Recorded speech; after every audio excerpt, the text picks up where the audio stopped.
Bonjour à toutes et à tous, vous écoutez l'épisode 13 du Journal d'une thérapeute, un podcast qui relate les transformations des personnes qui me consultent et qui propose des clés concrètes de connaissance de soi. Pour ceux qui ne me connaissent pas, je m'appelle Angéline Leroux, j'accompagne les personnes qui souhaitent être en paix avec elles-mêmes et avec les autres, à comprendre leur mode d'emploi intérieur et à développer leur sagesse pour vivre plus sereinement. Après un an de pause du podcast où nous avons travaillé à construire notre maison et l'autonomie qui va avec, j'en parle dans l'épisode 11, j'ai le grand plaisir de vous retrouver pour vous proposer une nouvelle transformation. Et aujourd'hui, on va voyager dans le temps avec l'histoire de Corinne.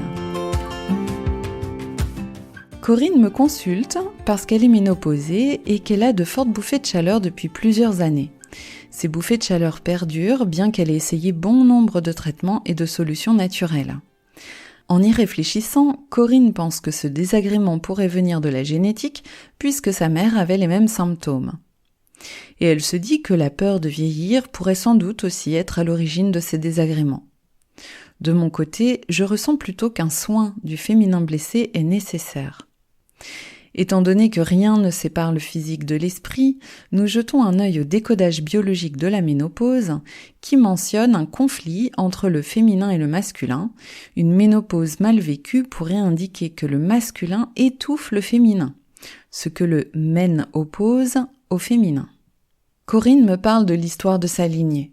Une arrière-grand-mère issue d'un viol, bonne à tout faire dans une famille aisée, une grand-mère formidable qui a eu 5 enfants, dont la mère de Corinne, une mère plutôt névrosée qui toute sa vie a porté une honte de la sexualité.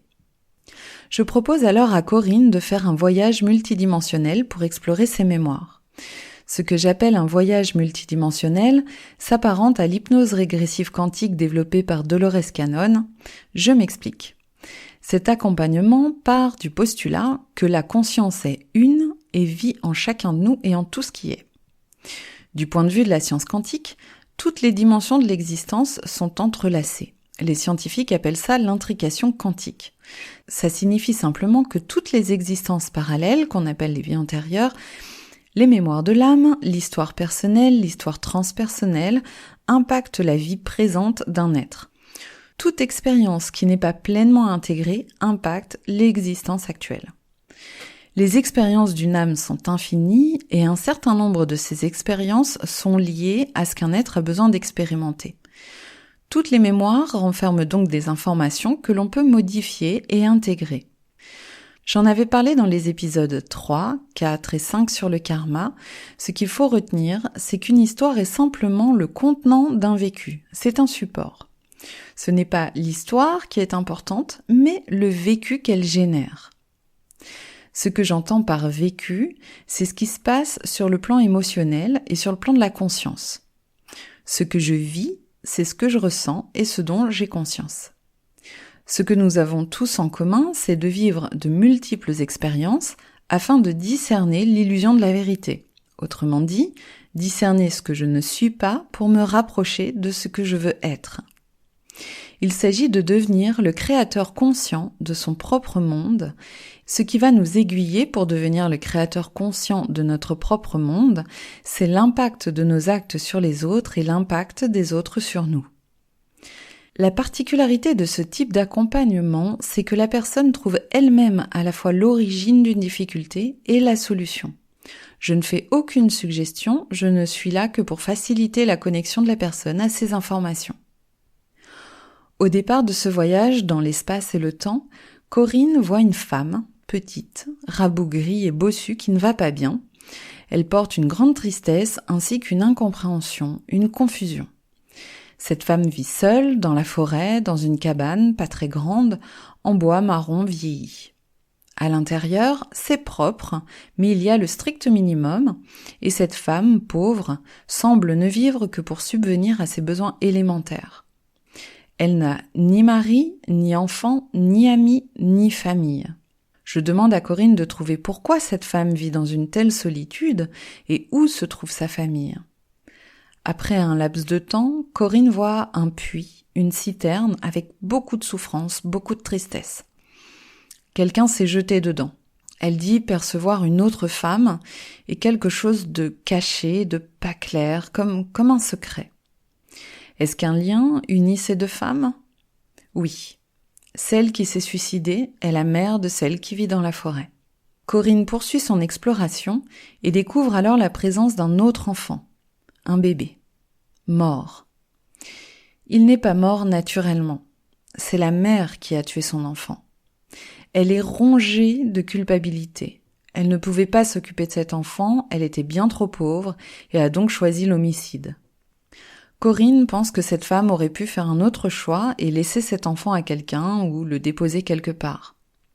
En réalité, on apprend que l'âme du bébé avait choisi cette fin d'incarnation.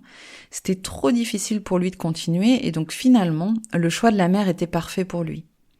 Corinne donne cette information à la mère, qui se sent immédiatement soulagée et en paix avec sa décision. Maintenant, qu'en est-il du géniteur de l'enfant ? Le père semble invisible dans cette histoire. En fait, il y a eu une relation sexuelle par contrainte. Cette femme s'est faite abuser et berner. Elle a cru en la gentillesse d'un homme alors que ses intentions n'étaient pas bonnes. Cette femme cherchait tellement l'amour qu'elle y a cru. Alors qu'est-ce que cette femme a à apprendre de cette situation ? Et qu'aurait-elle pu faire pour que ça se déroule autrement ?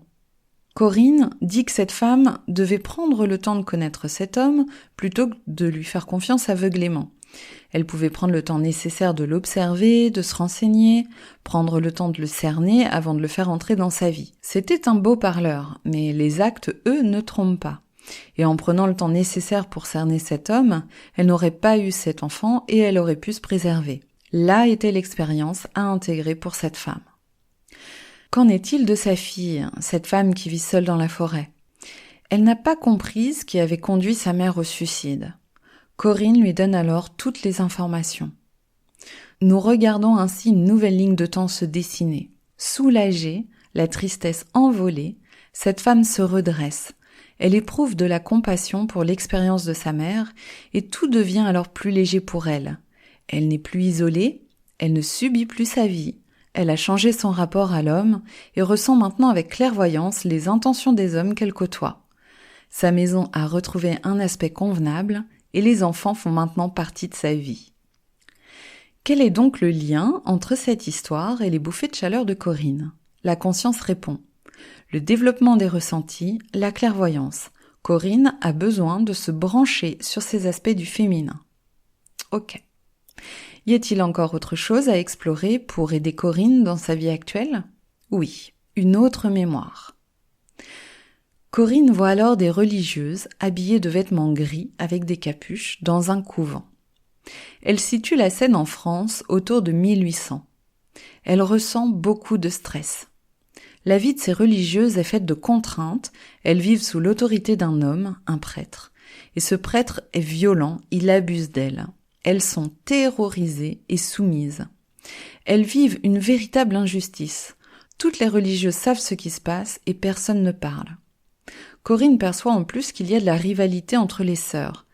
Certaines sont abusées et d'autres pas. Certaines religieuses sont violentes, malveillantes. Elles sont aigries parce qu'elles aussi, elles ont vécu des choses difficiles dans leur vie. Les sœurs abusées aimeraient parler, mais elles ont peur de ne pas être crues. Et puis parler à des gens de l'église est impossible. L'église, elle aussi, est pervertie. Nous regardons alors une nouvelle ligne de temps où les sœurs sont libérées. Corinne voit que 5 religieuses décident de s'échapper du couvent pour vivre ensemble. Elles choisissent l'entraide, la solidarité. Et l'impact de cette décision, c'est que la parole se libère. Le secret est levé sur les agissements du prêtre et les autres sœurs restées au couvent aimeraient bien rejoindre celles qui en sont parties.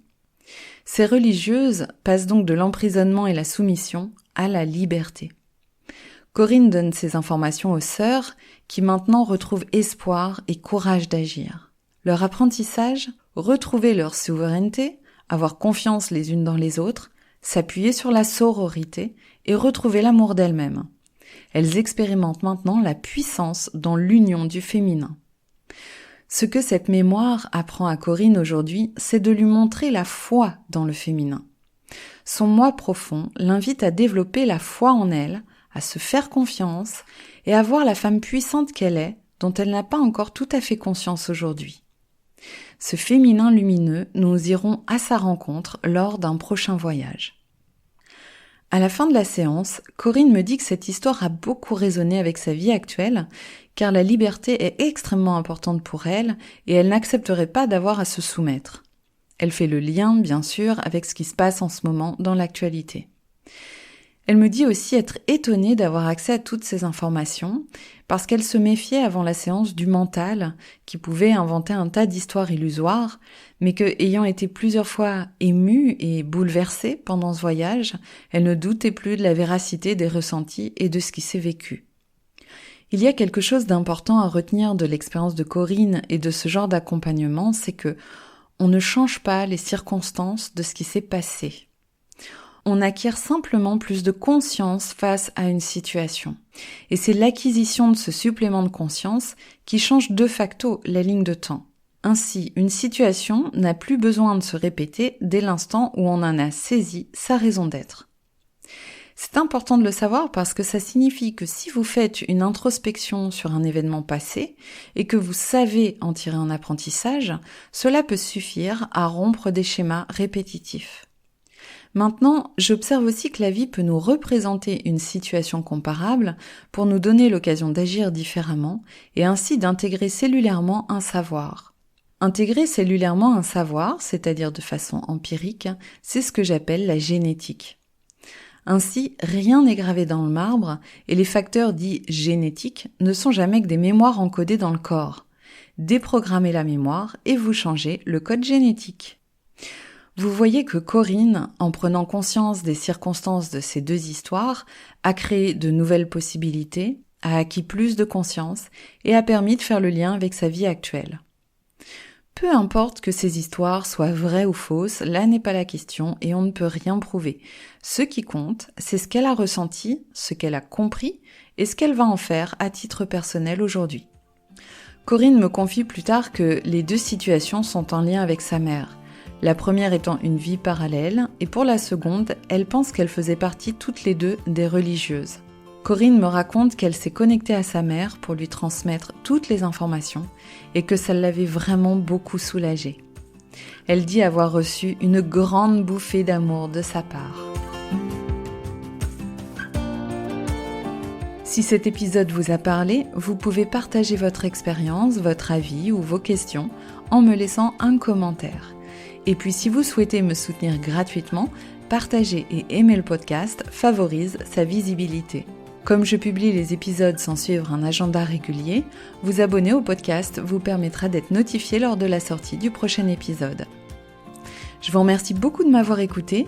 Si vous avez des questions spécifiques, retrouvez-moi sur angeline-leroux.com ou encore sur Instagram, je vous répondrai avec plaisir.